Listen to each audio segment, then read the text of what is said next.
Ketua Indonesia Police Watch, Sugeng Teguh Santoso, mendorong polisi selain memproses pelanggaran etik Irjen Verdi Sambo, namun juga terkait sangkaan pidana yang terjerat atau mungkin dijeratkan padanya, yakni dalam hal menghalangi atau mempersulit penyidikan. Jadi pada Irjen Verdi Sambo, selain dapat dikenakan satu proses kode etik yang mengarah sebagai satu pelanggaran berat dengan putusan pemberhentian tidak dengan hormat atau pemberian atau pemecatan, bisa juga terhadapnya dikenakan sangkaan pidana melanggar pasal 221 junto pasal 233 KUH pidana dengan ancaman 4 tahun.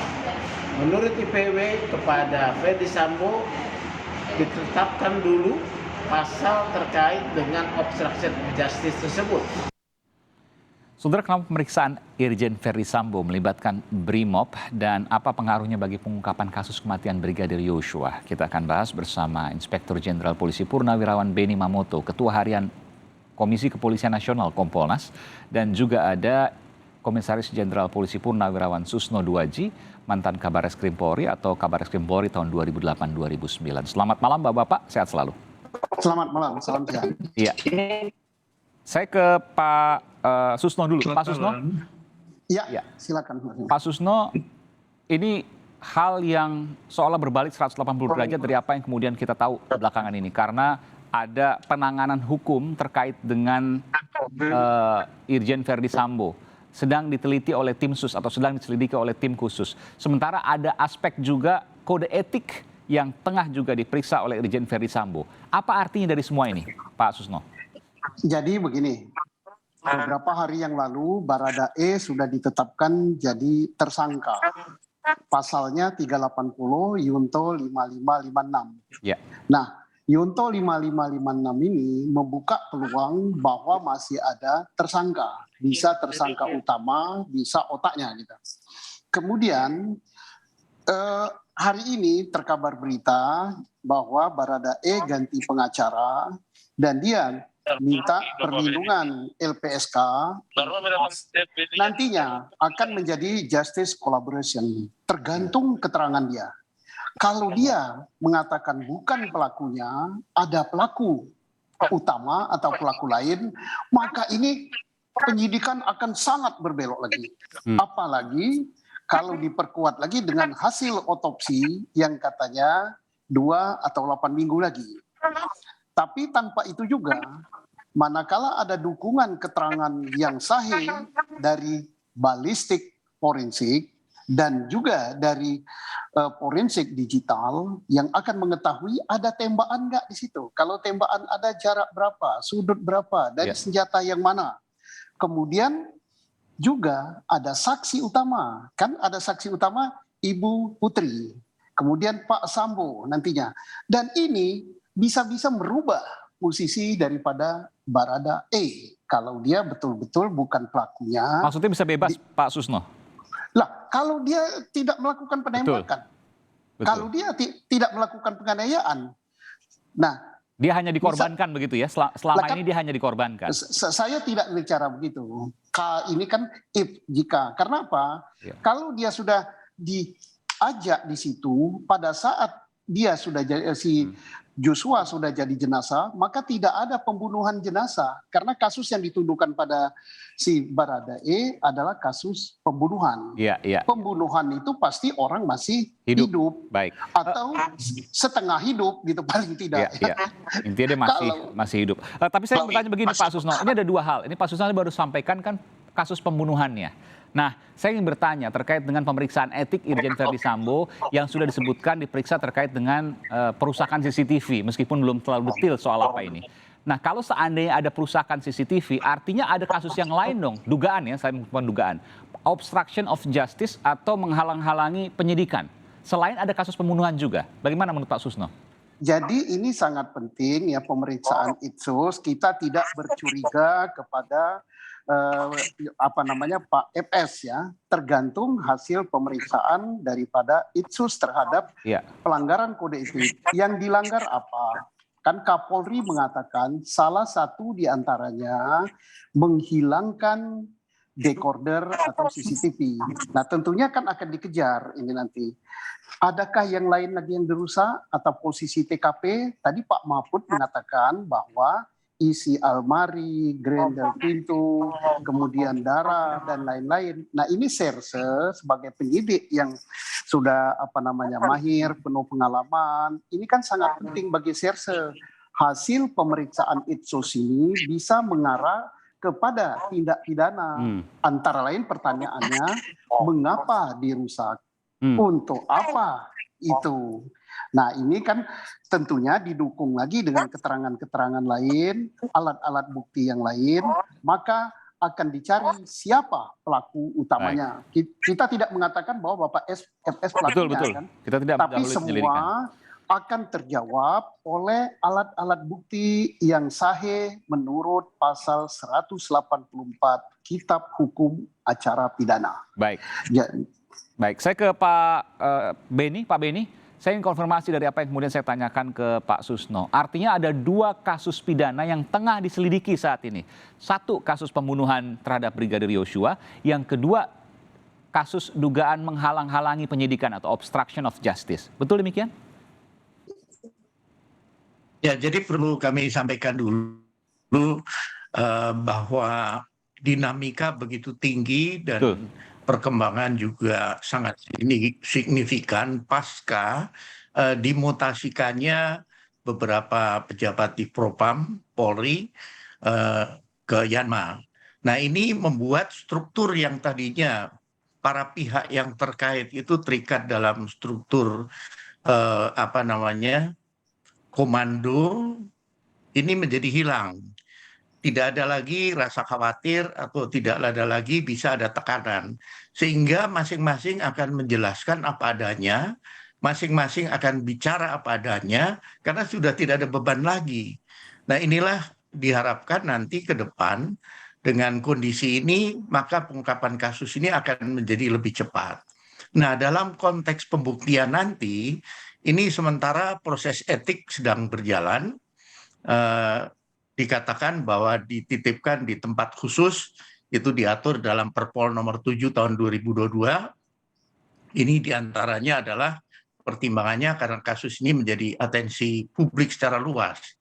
Nah, selama dalam penempatan di tempat khusus inilah pemeriksaan bisa berjalan efektif.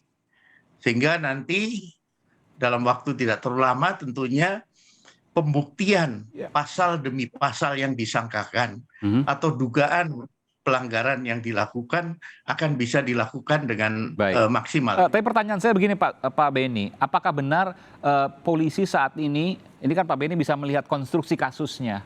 Saya yakin Pak Beni, Pak Susno itu orang yang luar biasa di bidang penegakan hukum pada puluhan tahun menjadi polisi. Bahwa ada 2 kasus pidana yang tengah diselidiki benar. Yang pertama adalah kasus pembunuhannya. Yang kedua adalah kasus menghalang-halangi penyidikan. Karena menghalang-halangi penyidikan juga hukumannya berat ini. Betul Pak Beni? Ya memang itu berkaitan.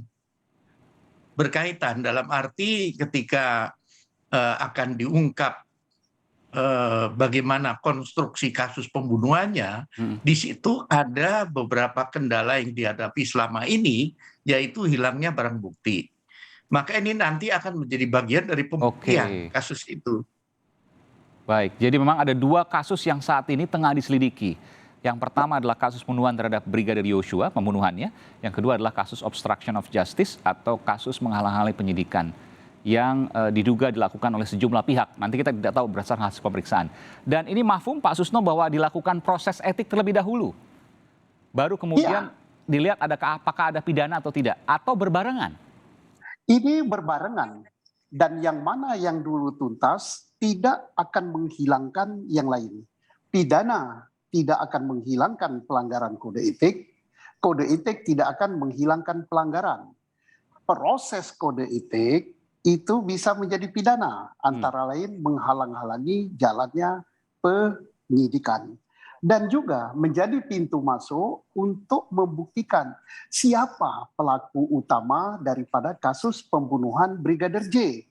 Dan akan terang benderang sekali kalau betul Barada E minta perlindungan LPSK dengan status justice collaboration, dia mengungkap peristiwa itu, Yeah. Jame ini, dan dia bisa bebas kalau dia betul tidak melakukan atau dia ikut di dalam peristiwa itu setelah Brigadir J menjadi jenazah, karena saya katakan tadi tidak ada pembunuhan jenazah. Betul. Nah, kemudian Sebentar Pak Susno, maksudnya tidak ada pembunuhan jenazah, misalnya dia disuruh Barada, ini kita bicara jika ya, sekali lagi bukan kejadian nanti berdasarkan penyelidikan polisi. Maksudnya pembunuhan jenazah adalah katakanlah ada orang lain yang membunuh Brigadir Yosua, namun pada saat sudah terbunuh, sudah meninggal, maka Barada Eliezer ini diminta untuk menembak lagi jenazah itu. Maksud Anda begitu Pak Susno? lah, orang menembak jenazah berbeda dengan orang menembak orang hidup ya. Betul. Kalau setengah hidup masih juga dianggap nembak manusia. Misalnya orang sudah kleper-kleper kayak ikan gitu kan, masih ada nyawanya kan. Iya. Berarti dia masih manusia. Itu dikatakan menghilangkan nyawa manusia. Tidak ada menghilangkan nyawa jenazah. Nyawa itu hanya satu kok. Nah, Iya, maksud Anda mengatakan seperti itu, ada kemungkinan bahwa Barada E mungkin yang menembak, tapi setelah jadi jenazah karena untuk menghilangkan alibi penembak utamanya siapa?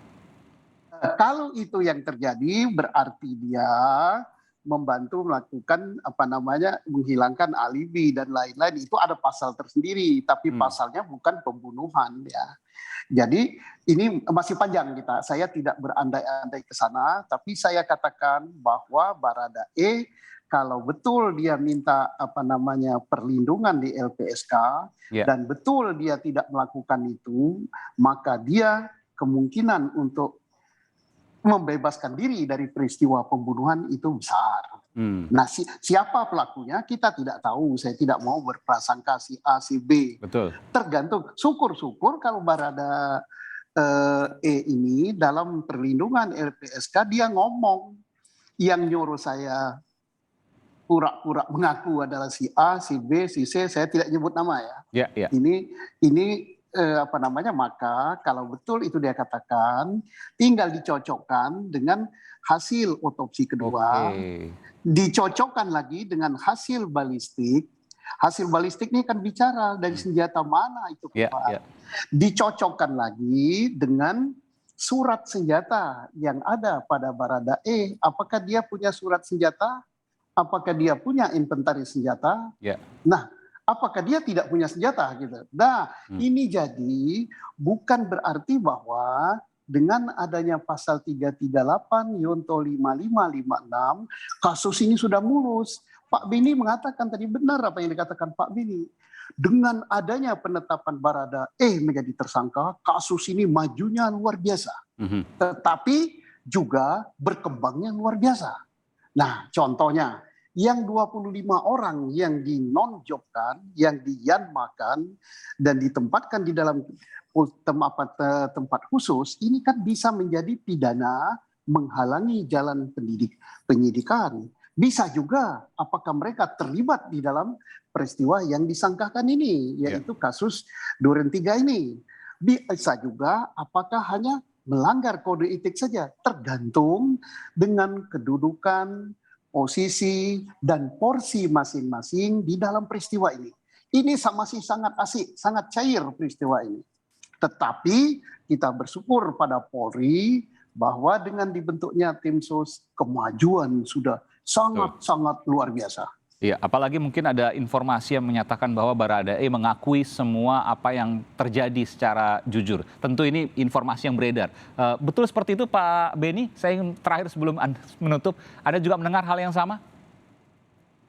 Itu saya dengar dinyatakan oleh lawyernya yang baru ya. Tetapi yang bersangkutan juga mengatakan bahwa ini masih dalam ranah penyidikan sehingga dia tidak menjelaskan secara detail cerita dari Barada E kepada pengacaranya. Marilah kita tunggu sama-sama. Saya yakin dalam waktu tidak terlalu lama masalah ini bisa diungkap secara terang benderang. Baik, kita tunggu sama-sama nanti kita akan terus mencermati soal ini. Tentu ini hal yang luar biasa yang dicapai atas perkembangan dari kasusnya karena dalam beberapa hari lompatannya luar biasa. Terima kasih Pak Beni Mamoto, Ketua Harian Komisi Kepolisian Nasional, Inspektur Jenderal Polisi Purnawirawan, dan juga Komisaris Jenderal Polisi Purnawirawan Susno Duaji. Kabar Eskrim Polri 2008-2009. Terima kasih Bapak-Bapak, selamat malam. Sehat Terima selalu. kasih Mas Iman. Selamat malam. Selamat malam Mas Malam. Benny.